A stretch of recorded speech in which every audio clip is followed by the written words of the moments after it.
Welcome back. As part of its curriculum, Middle Georgia State's respiratory therapy program created a neonatal track.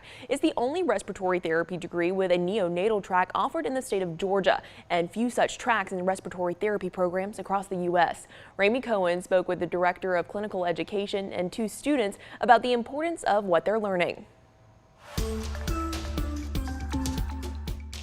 That's a happy baby. Jasmine Brown, the director of clinical education at MGA, had an experience earlier in her career that led her to the strong conviction that more respiratory therapists can and should get out of school with some solid bedside experience when taking care of infants. We had a patient that came in that was complaining of stomach cramps, and this patient was pregnant and didn't know it. It was a young female, and I was panicked. Respiratory therapy is a specialized healthcare field where practitioners work therapeutically with people suffering from pulmonary diseases like COVID-19. The neonatal track focuses on stabilizing newborns within the first 10 minutes of life. The girl ended up delivering the baby early after having had zero prenatal care. That was a very traumatizing time for me, I felt, because I'm like, I hope I remember all the steps, but I didn't practice it. In Middle Georgia State's new program, students learn about warming, drying, simulating, clearing out the airway of newborn babies, as well as paying attention to heart rate.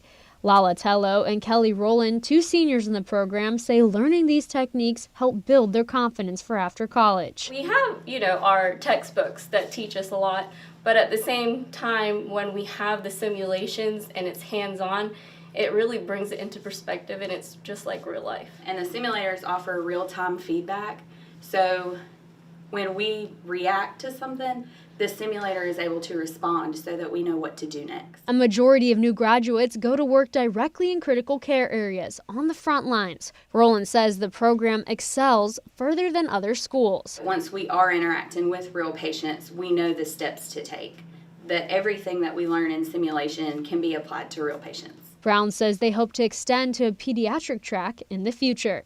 In Macon, Ramey Cohen, 13 WMEZ News.